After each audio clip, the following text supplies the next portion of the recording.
Well, welcome back, everybody. My name is Blake Wigdahl. I'm CEO of Process Curiosity. We're a planning, design, and exhibit fabrication company in Salt Lake City, and I'm part of the ops operating team for Caretakers of Wonder. And you are in Starting Where You Are. It's our last session for the summit, and we really, I think the session just before this really teed us up nicely. You heard Starting Where You Are quite a bit as we talked about the playbook and promising practices. Just some housekeeping items. The session's being recorded. Please use the Q&A section function if you have questions, and then we're gonna dive into the conversation. Starting Where You Are we've got a really great panel today to kind of talk about really the practical steps of how they initiated some of the sustainability initiatives at their institutions. Most of our conversation today will be a discussion. I've got questions. We're gonna have the panel talk about where they're at and how they started, and and kind of think about and inspire, in the hopes of inspiring you guys to in your own sustainability journeys. So that being said, the arc of the conversation, I'm going to let the panel introduce themselves and talk a little bit about each of their institutions. And then we're going to dive right into a panel discussion, I'll ask them some questions. We'll have a discussion. And so I highly encourage everyone to drop in questions for the panel as well. But the goal here is to think about institutions of all sizes, from small to medium to large, and associations, and kind of think about kind of what our network partners in their journey of sustainability kind of move through that. With that, I'm excited to get the discussion going. So I'll let Jamie kick us off and share a little bit about KidsQuest Children's Museum, and then we'll move to Erik and then Keni, and we'll start talking after that. Perfect. Thanks. So here we go, Starting Where You Are. Yeah, so my name is Jamie Bonnett. I am the Director of Education at KidsQuest Children's Museum, which is located in Bellevue, Washington, which is the Pacific Northwest region. We're right across the water from Seattle. So go ahead and go to the next slide. A little bit about our museum is we opened the current building in 2017. So we had been in a previous space starting in 2005, and we got the opportunity to open a new building in 2017. We see about 200,000 annual visitors. That's always in flux. It's about 12,000 square feet of exhibit space. We have 28 full-time staff and 14 part-time staff, and our budget is at about 2.5 million. So just a little bit about who we are. So go ahead and go to the next slide. So when we moved to this museum, and things that we wanted to that we are always thinking about, like our why when it connects to Caretakers of Wonder, is we've always been very big about connecting children with the natural and real materials. We've actually had people come in and be like, why are you guys using cardboard boxes so much? And we're like, because we constantly have cardboard boxes. So we're going to give them those real cardboard boxes. So real materials. We're also about reducing our material usage. So thinking about how to reuse things instead of make and take. We're very mindful of our impact that we are having as an organization. So birthday parties, things that we might host at the museum, we're very mindful of what is coming into the museum and is what is going out of the museum. And we believe that small changes can make really big impacts. And we're going to go into some of that right now. So go ahead and go forward.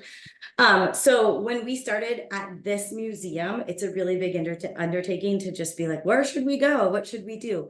So we started about thinking about who we can work with, because we are not the experts in climate change. We are just participants. And so it was important for us to think about who we could work with. And so one of the first people we worked with was our waste management company.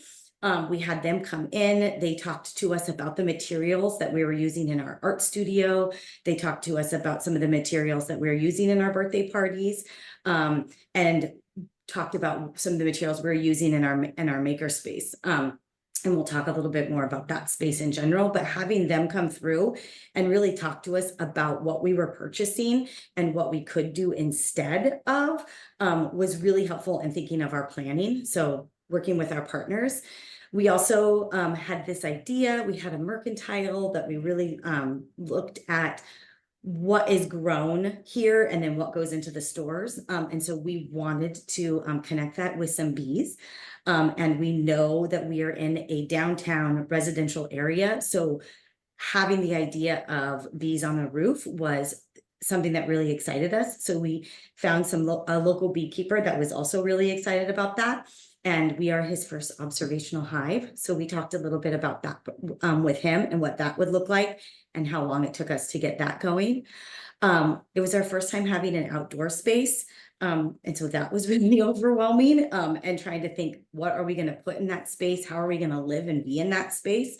And so we talked with some master gardeners to make sure that we knew what we were planting there was also going to be something that is going to be sustainable for us and for the environment. So working with them, and then our energy company. So working with them to talk about, do you have blinds that go down? When are the lights coming on? Could they be on timers? Since we were going through the process of renovating a building, these were some things that happened.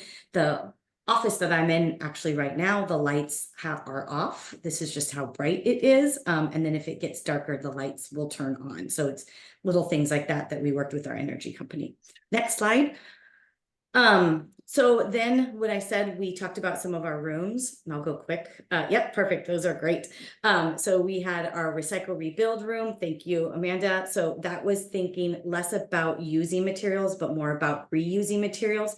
How do you use something over and over again? So pencils that were upstairs from our art studio came down and are used for gluing. Again, things like our cardboard boxes for skate parks. Go ahead and go to the next slide. We worked with having our bees. So we worked with the beekeeper to have an observational hive come into the museum that really connected with the community. And then our last slide, because I know I have to be reminiscent of my time, is thinking about how to get the community to engage.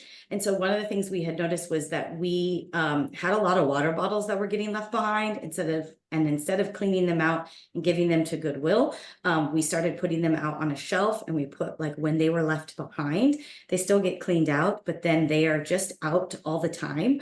And people will come in and take them with them. And so we are reusing leftover reusable water bottles.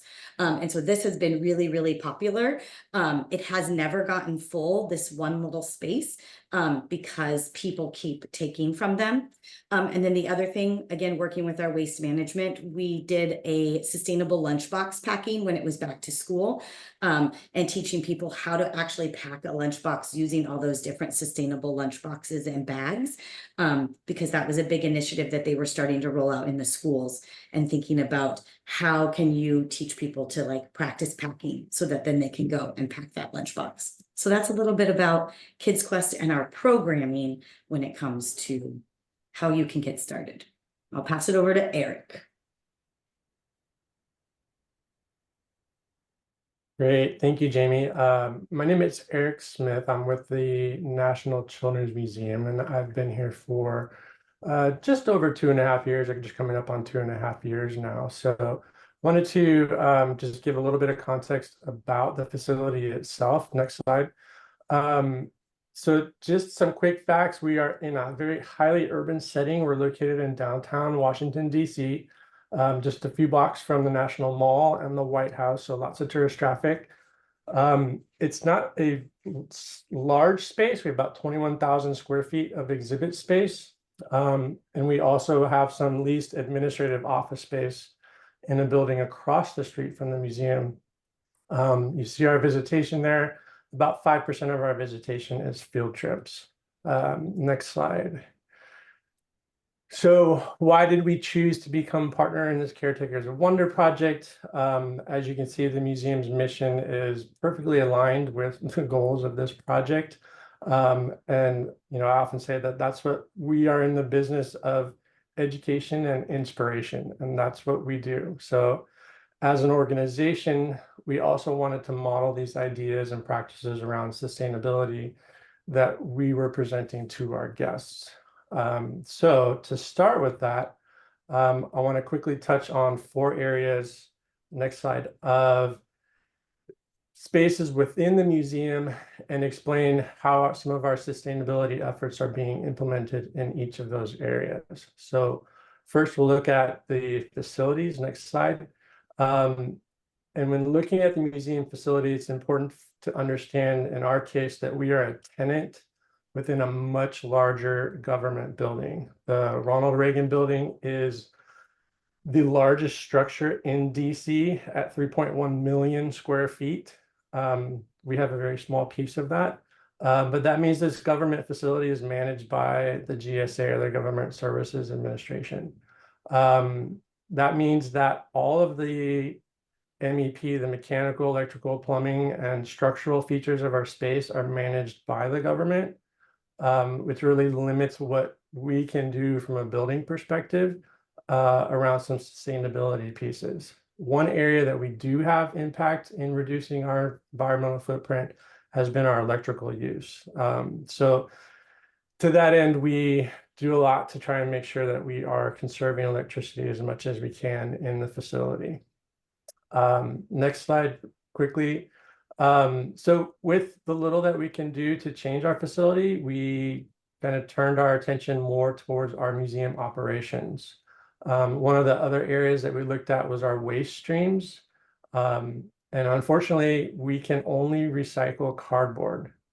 That's unfortunately the case. The largest structure in DC, one that houses the EPA, does not have a recycling program outside of cardboard. But not to be discouraged, we've been able to engage our staff in activities that get them out and helping the local community. As you can see, here's a photo of some of the staff that participated in a River Keepers cleanup day.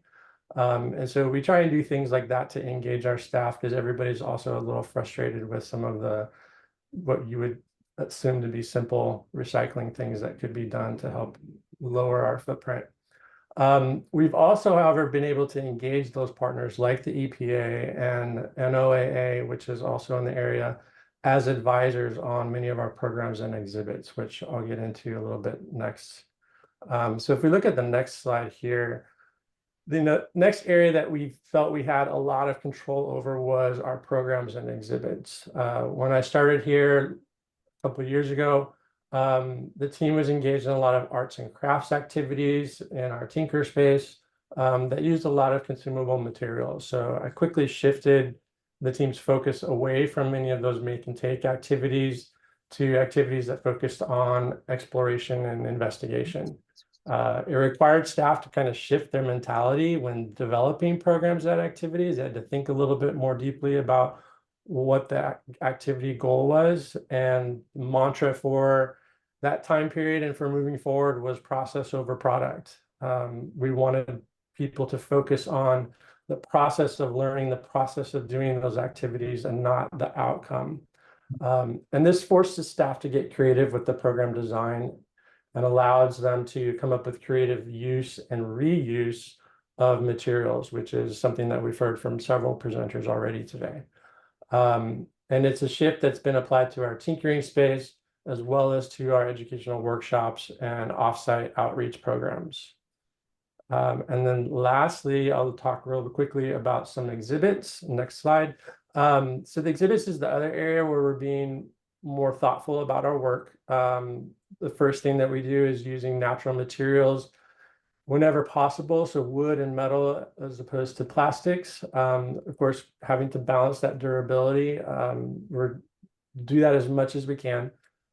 Seeking and engaging local fabricators. The shipping costs for things get really high.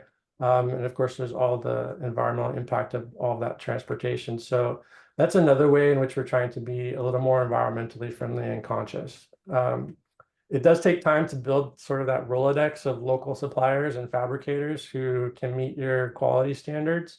But we're continuing to push on those as much as we can. Probably our most visible work towards sustainability has been with our Climate Action Heroes, which is both an exhibit and a complimentary website that goes with it. So the exhibit itself is a physical quiz where guests answer a series of questions, kind of BuzzFeed style questions that they get this kind of discover their inner climate action, what we call hero. So they get this kind of personality about what their environmental interests tend to be. And it changes from one time you take the quiz to the next time you take the quiz. The intent of the exhibit is to kind of tap into people's tendency to kind of want to learn a little bit more about themselves, and for children in particular to identify with a superhero power of some sort. So the exhibit and the associated website provides guests with practical and actionable steps that they can take to be good stewards of the environment. And the website that's been completely redesigned over the past year with the help of environment and culture partners who we saw on the summit yesterday. The exhibit really connects, I believe, to the hope and collective action region of that Caretakers of Wonder model. And the exhibit, we've also been able to make that free to other museums and libraries that are wanting it. So it's currently in use by Marbles, as well as the Museum of Coastal Carolina and City of Albuquerque. And there's a dozen other museums that are in the process of installing this exhibit. So that's kind of where we're at right now, and a little bit about how we started with where we were. Keni. Thank you, Blake. Hi, everyone. I'm Keni Sturgeon, Director of Strategic Initiatives for the Association of Children's Museums. And although I'm now with a museum association, I do come from a museum background. I've worked in education, curatorial, and executive director roles for 25 years. So before joining ACM in the fall of 2021. ACM's mission is to champion children's museums and together enrich the lives of children worldwide. Our vision is a world that prioritizes the rights of all children to playful learning and a healthy, safe, and equitable future. With more than 470 members in 50 states and 11 countries, ACM is the world's foremost professional society supporting and advocating on behalf of children's museums. We leverage the collective knowledge of children's museums through convening together, through sharing with our members, through research in the field, and through dissemination of information and resources. Today's children's futures are uncertain, and urgent action is needed to respond to growing threats. While ACM and the Children's Museum community cannot eliminate all the threats to children's health, safety, and well-being, the organization is committed to using its playful learning approach, along with its members and its advocacy, programming, and community partnerships to address problems proactively and with a sense of urgency. We believe that all museums, and particularly child-centered museums, are uniquely placed to work with parents, caregivers, and communities to help address the issue of climate anxiety with children. This belief was strengthened and codified in ACM's current strategic plan, which directs all ACM's work in our 4 strategic priority areas be evaluated through 2 overarching lenses, DEAI and environmental resiliency and regeneration. Specifically, our commitment to environmental resiliency and regeneration means that every decision will be considered from a stance of not only doing less environmental harm, but by doing more environmental good through our work to create a future our young audiences deserve. This means we evaluate and intentionally change our internal practices to reduce carbon emissions and waste and find new ways to guide our field, providing resources and environmental leadership. Environmental resiliency and regeneration has been among ACM's priorities at least since 2016, 2017. Forgive me, it could be earlier. That's the farthest back I could get some records out of our shared drive. When our lease came up, we opted to relocate our offices to a more energy efficient building in Arlington, Virginia. That was one of the first things we looked at. In summer 2019, ACM's former director, Laura Huetamigas, convened a climate change task force. This task force was working on creating ACM's strategy on addressing climate change, both internally and externally, when things, as you might imagine, got a bit derailed by the pandemic in winter 2020. Internally, however, several of the action items that the task force was talking about and focusing on have since been made manifest, accelerated in no small part because of the pandemic.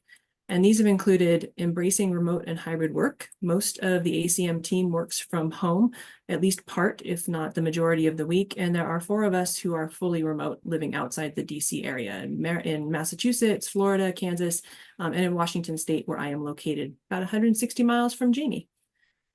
We had created virtual offerings for trainings, communication, and connection, such as webinars that we hold regularly, both just by ourselves and also in partnership often with ASTC.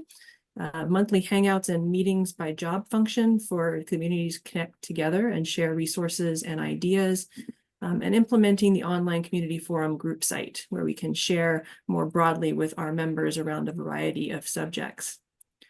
Shortly, we'll be working with a consultant to assess the carbon impact of our annual meeting so that we can develop a plan for lowering the carbon emissions of that vital gathering. We continue to explore and expand the ways that ACM can foster deep engagements without the need to travel, because we all know travel causes just a huge amount of carbon, and it's also very expensive, let's be honest.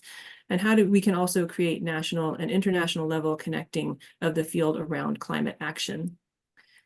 Externally, the February 2022 issues of our publication Hand to Hand focused on children's museums and climate change. And when I'm done talking, I will share a link with everyone. Our members have access to this, but we are giving access to everyone in the meeting right now because it's a really great resource. And we are partners on a new NEH Climate Smart project. That is the project that will help us assess our carbon imprint from our conference. And we are a supporter of the climate convening of U.S. National Cultural Associations. ACM is thrilled to be a lead partner on Caretakers of Wonder. The project will provide vital resources for museums to help them work with young audiences and their caregivers around climate change and climate anxiety. We have heard from the field that these resources, like the Climate Action Playbook, are sorely needed and very desired. In addition to the field-wide resources, ACM values the opportunity like this summit to gather together to learn and share. Many museums face the same struggles and have similar concerns around this issue. And it's important to know, and from ACM's perspective, really important to know that you are not alone, that we are all starting from somewhere and we can do this together. Thank you. Thanks, everyone. Yeah, perfect. Thank you, Amanda. So we're gonna dive into questions. I wanna ask you guys, that was great. There's a lot of lived experience in these presentations, and there's everyone's starting at different places in their conversation. So one question to the group would be, what key insights have you gained from your sustainability initiatives that would benefit others starting out? And Keni, I'll start with you. Oh, hold on 1 second, Blake. I'm typing. Oh, in you're typing in, really typing quick. in. Too quick. Get this posted. We can start with somebody else. What key insights have you gained from your sustainability initiatives that would benefit others starting out? Somebody want? Jamie, do you want to start? Yeah, again, the key insights that I've gained is not to get frustrated and bogged down in the giganticness of everything. It really is like start small and start somewhere where you can connect with something that is in your museum. One of the things that we have found at KidsQuest was that if we all felt connected to that, then it really helped to move that piece forward versus it just being one person trying to lead that charge. So that's a big one for us. Keni? So I'll echo what Jamie said. I also just, one of the things I would also encourage people to do, because everyone's starting somewhere, is find those people in your community, those partners in your community, and get started with them. I think if you have other museums in your community, no matter what type they are, if you have other like related nonprofits, so education nonprofits, informal, formal, or libraries are a great group too, form a coffee group. Get together, meet virtually over coffee, meet in person over coffee if you live in a small community, and talk about where everyone is and talk about what kind of things you're thinking about doing. Use them as sounding boards and also gather resources they might have already done. It's amazing what people have done and are doing in their communities that aren't even shared. Nobody really knows about them. And so I highly encourage people to find those local connections too, in addition to the field that you're in. I think there's a lot of strength in that. Yeah, Yes, I I love think it. there are a couple of things that Jamie and Kenny both have spoken about that resonate well. I would also add, like, you have staff that are probably very passionate about many of these topics, the subjects, and they need an outlet, they need a voice, they need some way to uh, try and make some change in the organization. So finding ways for them to do that, even small ways, does a lot for not only supporting your staff, but also for reducing your own footprint.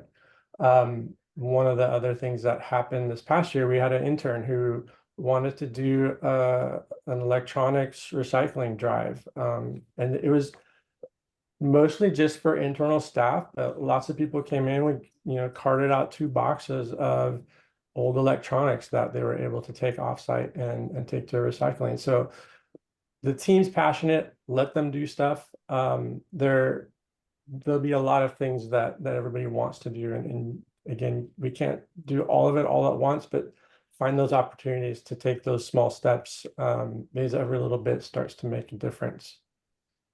Yeah, the small steps matter. I think it can be overwhelming as we think about our institutions and where do we go and how big or how small. Eric, you brought up kind of some initiatives on reducing your footprint. That kind of makes this question. Can you share any specific policies or practices that you've adopted to reduce the environmental footprint in your museum's operations? And Eric, if you want to add more to that, and then we can jump to others. Sure. As I mentioned, we don't have a lot of control over the facility building. So like, whether we can be more efficient with our HVAC or things like that are kind of out of our control. But we did find that electrical was one area that we were able to do a little bit of work in. We had applied for some grants for some capital projects, and we're able to get some money from the city to do, excuse me, all LED lighting. And so it changed out all of the track lighting, all the lighting in the museum was LED, and had lighting controls put into them so that we were able to control those down to, the minute that the museum needs them and doesn't need them. From an exhibit standpoint, both from a functional need as well as energy saving need, having them on smart timers really helps. One startup is simply the touch of a button and they all boom up when you're ready to go. And then there's also automations that allow them to turn off or turn on as needed. So a couple of just little physical things that we were able to do. But I think from a policy or practice standpoint, probably the one that has made the biggest difference for our team from our programmatic side has been this concept of process over product. Like that has been, I think, the biggest game changer for our team. So much so that it is part of our educational values and our organization's educational philosophy and approach. And that is that it's about learning and the experience, and it isn't about making a birdhouse. It isn't about making a craft paper tiger or something. It's about using these recycled materials, exploring processes, and that's really challenged team to come up with creative ways of creating programming that is not very consumable heavy. And I think that's made a big impact both budgetarily, but also on our environmental footprint. Yeah, I'll go ahead and piggyback off of what Eric said. Make and take is a huge one that we do not do at this museum. It is process over product all the time. What can you do and redo? And thinking about that in multiple different spaces, not just in our recycle rebuild room. For example, even in the art studio, they're not always just painting on paper. Sometimes we are painting on Plex. Sometimes we are painting on glass. Like sometimes you are painting on, I love painting on toys, especially imagination playground blocks, because then you can wash them. And I don't know if anybody's ever tried to let a child wash a giant block. They love it. So that piece about thinking about that process, what are they getting to do and how can we do that over and over again, is a big piece of like reducing that down so that you are giving them a great experience and not getting to take something away in their hand. Not saying that that is not also important. You just have to think about what that is. We had been, when we talked about our recycle rebuild room, one of the things that did come up with our waste management was we don't want to be sourcing materials to make a thing, right? Because then you're just adding to that stream over and over again. And so we are very mindful of what we do take in, because we don't want to take in something, manipulate it and change it, and take something that was recyclable in our area and make it unrecyclable because we added something like hot glue to it or standard glue to it. And that was a really big thing. And again, working with our waste management company, what surprised me was every waste management area, like Erik had said, they have different things about what they can recycle. And it's really important for you as an organization to know that, because then we can affect what's going downstream by what we are putting out together.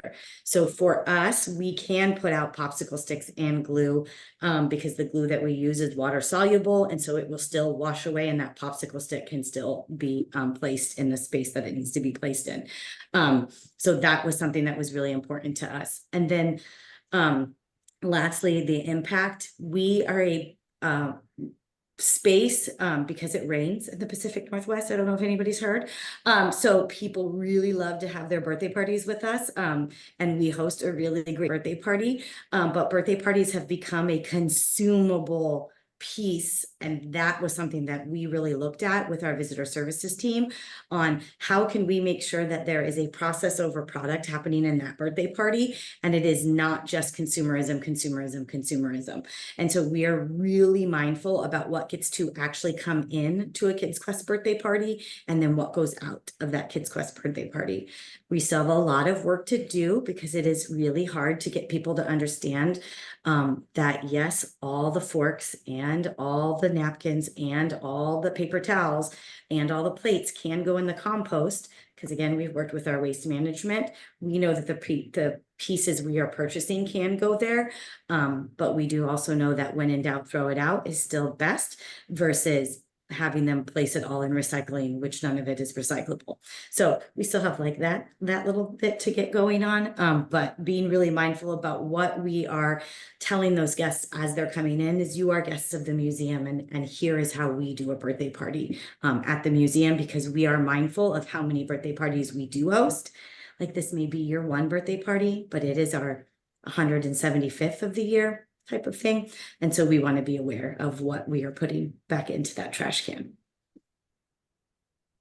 I'll also just add, number one, I love everything you guys are saying, but I would also encourage museums and museum teams to think on revisiting your strategic plan. I truly believe that having this lens that we've added to our new strategic plan, which didn't get approved until 2023, really, I'm going to use the word force, not that any of us don't want to be environmentally resilient and responsible, but it really requires us to look at things with that lens and be held accountable for looking at things with that lens. And I think it's that accountability that really matters. It also means that, you know, the board approved this strategic plan. The board understands where this priority is and the board is behind it, which I think having your board behind your work in environment is really important to make sure it actually succeeds.